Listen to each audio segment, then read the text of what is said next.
Hello student, today I am going to teach you chapter 14 percentage exercise 61 से related यहाँ पे कुछ example दिए हुए हैं।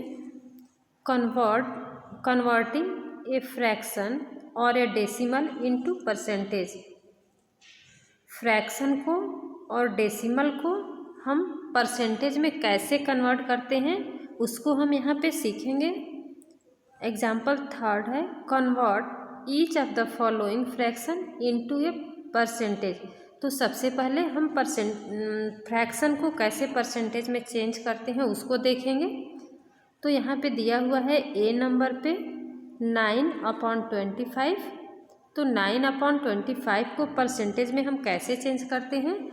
तो 9/25 इंटू हम 100 कर देते हैं। इसके बाद इसको हम कट करते हैं, जैसे 9/25 इंटू 100 कर देते हैं 25 से 4 टाइम में। तो 9 4 जा 36। तो इस तरह यहाँ पे जो आंसर आ गया है 36%। तो जब भी कोई फ्रैक्शन में दिया होता है नंबर और उसको हमको परसेंटेज निकालना होता है तो हम उस फ्रैक्शन नंबर में इंटू 100 कर देते हैं। तो यहाँ पे 9/25 दिया हुआ था तो उसमें हम 100 का यहाँ पे मल्टीप्लाई हो गया। उसके बाद उसको हम सॉल्व करते हैं, कट करते हैं। उसके बाद कट करने के बाद यहाँ 36 आ गया है। इस तरह पहले का जो आंसर है वो 36% हो जाएगा। नेक्स्ट सी नंबर है 2 होल 3/5। तो ये मिक्स फ्रैक्शन में दिया हुआ है, इसको हम इम्प्रॉपर में करेंगे। 5 2 जा 10 और 1 13। तो 13/5 यहाँ पे हो जाएगा। इसको हमें परसेंटेज में निकालना है। तो परसेंटेज में निकालने के लिए इसी के आगे हम 100 का मल्टीप्लाई कर देते हैं, जैसे कि यहाँ पे किया हुआ है। जब इसको हम कट करेंगे, इसको सॉल्व करेंगे तो 5 से ये 20 आ जाएगा यहाँ पे। और जब इसको हम सॉल्व करेंगे तो 13 2 जा 26 और एक 0 है तो यहाँ पे 0। तो इतना % इसका आंसर आ जाएगा। जब हमारा जो फ्रैक्शन होता है इम्प्रॉपर में होता है, जैसे ऊपर वाला जो है न्यूमरेटर वो बड़ा है, डिनोमिनेटर छोटा है, तो इसलिए ये जो परसेंटेज है ये 260% आया है। और यदि स्मॉलेस्ट रहता है तो 100 के नीचे आता है। तो इसलिए सी का जो आंसर होगा 260% हो जाएगा। नेक्स्ट क्वेश्चन है convert each of the following decimal into percentage. ये जो यहाँ पे डेसिमल में दिया हुआ है इसे हम परसेंटेज में करना है। इससे पहले हम फ्रैक्शन में दिया हुआ था उसको परसेंटेज में किए हैं। यहाँ पे डेसिमल में दिया हुआ है तो उसको हम कैसे परसेंटेज में करेंगे।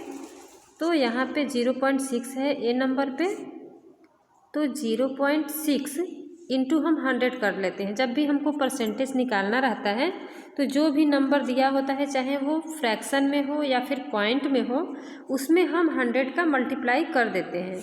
तो यहाँ हमारा नंबर ये है तो इसमें हम 100 का मल्टीप्लाई करेंगे। तो 100 का मल्टीप्लाई करेंगे तो सबसे पहले 0.6 दिया हुआ है तो इसको हमें फ्रैक्शन में लिखना है। तो जो नंबर है वही हम यहाँ पे लिख लेते हैं।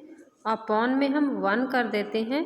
पॉइंट के बाद कितने डिजिट हैं, 1 डिजिट है तो 1 0 हम लगा देते हैं। तो इस तरह 0.6 को जब हम सॉल्व करेंगे फ्रैक्शन में जब हम करेंगे तो 6/10 हो जाता है। तो इसलिए यहाँ पे 6/10 इंटू 100 हम कर दिए हैं। और जब इसको हम कट करेंगे, यहाँ पे 100 कर देते हैं तो 10 10 जा 100 हो जाएगा। तो 10 6 जा 60। तो इस तरह 60% आंसर यहाँ पे आ गया है। तो इस तरह जब भी हमें परसेंटेज निकालना होता है तो उस नंबर में हम 100 का मल्टीप्लाई कर देते हैं, चाहे वो फ्रैक्शन हो तो उसमें भी 100 का मल्टीप्लाई करेंगे, और डेसिमल में यदि नंबर दिया हुआ तो उसमें भी हम 100 का मल्टीप्लाई कर देते हैं। तो इस तरह हम इसका आंसर 60% आ जाएगा। नेक्स्ट है सी नंबर 0.08। इसको हमें परसेंटेज में चेंज करना है। तो हमें किसी भी नंबर को यदि परसेंटेज में चेंज करना होता है तो हम उसमें 100 का मल्टीप्लाई कर देते हैं। तो यहाँ पे सेम नंबर में हम 100 का मल्टीप्लाई कर दिए हैं। अब 0.08 है, तो इसको हम फ्रैक्शन में कैसे लिखेंगे? तो फ्रैक्शन में लिखने के लिए हम जो ऊपर नंबर दिया रहता है उसी को लिखते हैं। 8 है तो 8 हम लिख लिए, और नीचे हम 1 लिख लेते हैं। पॉइंट के बाद ही कितने डिजिट है? 1 2 डिजिट है तो 2 यहाँ हम लगा देते हैं। इस तरह इसको हम फ्रैक्शन में लिखना होता है तो ऐसे लिखते हैं। अब इसमें ही हम 100 का यहाँ पे मल्टीप्लाई किया गया है, तो 100 का मल्टीप्लाई करेंगे तो इसको जब हम कट करेंगे तो कट हो जाएगा। 8 जो परसेंटेज है इसका बच जाएगा, वही आंसर हो जाएगा। तो इस तरह इसे हम सॉल्व करेंगे। नेक्स्ट है 2.5। 2.5 को हमें परसेंटेज में करना है, तो इस नंबर में हम 100 का मल्टीप्लाई पहले कर लेंगे, और 2.5 को हम फ्रैक्शन में कैसे लिखेंगे? जो ऊपर नंबर दिया रहता है वही हम लिख लेते हैं, ऊपर ऐसे लिख लेंगे, नीचे 1 लिख लेते हैं। पॉइंट के बाद 1 डिजिट है तो ऐसे हम कर लेते हैं। तो 25 इंटू हम 100 भी कर सकते हैं, जैसे यहाँ पे किया हुआ है। जब इसको हम कट करेंगे तो यहाँ पे 10 आ जाएगा, तो 25 10 जा 250। इसी तरह से हम कोई भी फ्रैक्शन होता है या फिर डेसिमल नंबर होता है तो उसको हम परसेंटेज में चेंज करते हैं। तो इस तरह आप एक्सरसाइज 61 को सॉल्व करेंगे।